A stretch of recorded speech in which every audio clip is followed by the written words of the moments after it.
Housefull চলছে, তাণ্ডব, উৎসব, ইনসাফ, এগুলো আমাদেরটা যে সবগুলো শো হাউসফুল যাচ্ছে এরকম না। এই সন্ধ্যার শোটা মেবি হাউসফুল যেতে পারে অলমোস্ট, বিকজ অনেক টিকিট অলরেডি সেল হয়ে গেছে, এখনো আরো 1 ঘন্টার মতো বাকি আছে। সো আশা করছি যে এই শোটা খুব ভালো যাবে।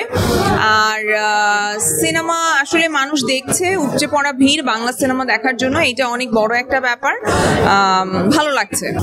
আসলে আমরা চেষ্টা করেছি যে আমরা এই সিনেমার মাধ্যমে একটা নারী প্রধান গল্পকে প্রায়োরিটি দিতে। সো সেটা করতে পেরেছি, সানি সারোয়ার ভাই করেছেন, আমি সেটাতে অভিনয় করেছি, পূজা অভিনয় করেছে। সো এই তো আমার মনে হয় যে আমরা যেই মেসেজটা দিতে চেয়েছি সেটা পেরেছি।